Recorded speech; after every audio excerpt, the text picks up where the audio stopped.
Alright guys, so public service announcement. This Talon had something very unfortunate happen to it. You can see that there's a lot of milky oil all over the place. So you probably think it got sunk or flipped over in the water, but it didn't. What actually happened is the crankcase breather came off.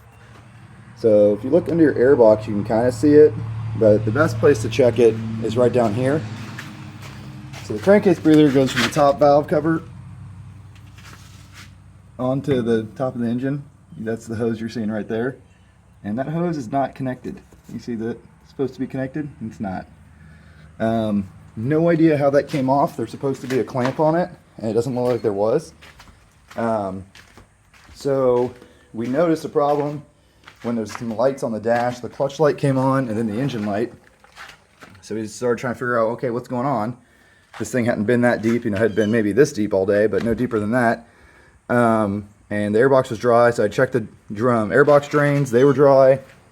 Then we got it out of the hole and I checked the oil, and it was very milky. So being that the airbox was dry and the oil was milky, there's your other airbox drain there. I started trying to figure out what happened, started feeling around up there, and I found that loose crankcase breather. Now that's really bad for two reasons. Usually when you swamp a machine, the water goes into the airbox, and if it goes in the airbox, there's a good chance that it won't even get in the oil, because on the Talon, the crankcase breather is at the very top of the airbox. I'll show you where that other side of that hose is right now, because I need to check this anyways. Oh, that was unclipped.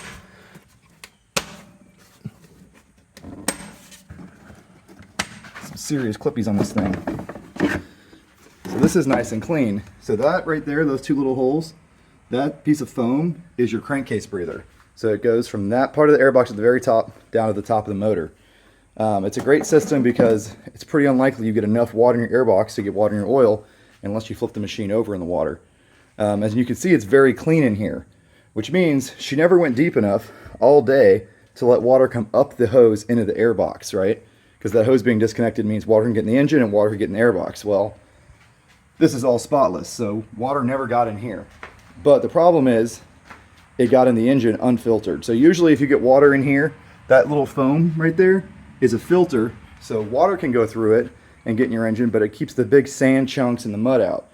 This thing had a 5/8 vent open on the top of the engine, so any mud or sand or water that was splashing up there could get sucked right in the engine. And why do I say sucked?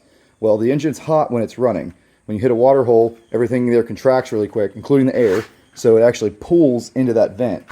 So I kind of measured it, and I think about 8 quarts came out of this thing, which means it was very over full because it had 2 quarts of water in it and 6 quarts of oil.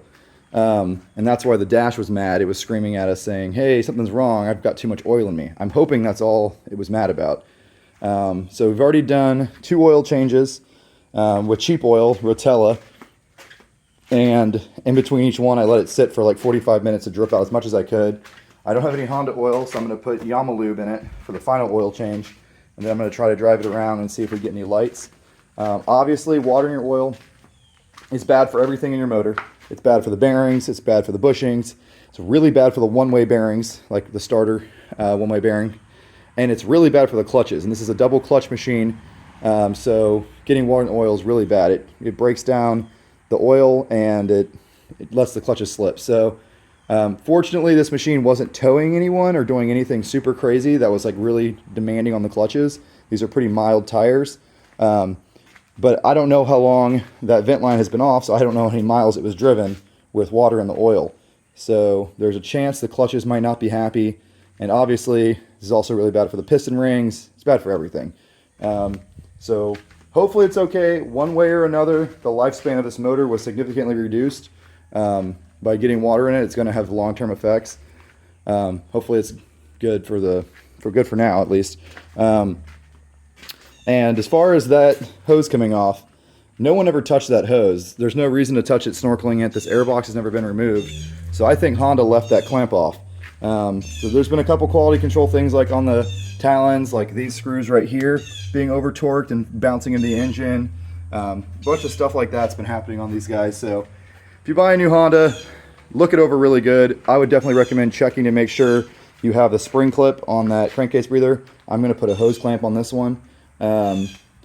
And yeah, don't let this happen to your machine. This is a 2021 that, you know, being a Honda should have lasted a million years. And now that it's been swamped, it's probably only going to last 100 years. No, I'm just kidding. We don't really know. No one can say for sure. The oil did have some grit in it, especially in the oil filter housing. You could rub your fingers together with oil off the oil filter, and you could feel a little bit of grit. So that's really not good. But we flushed it out the best we can, and one more oil change, and then we'll go test it out. I do a lot of unswamping, if you guys haven't noticed, but pretty sad Honda, pretty bad quality control.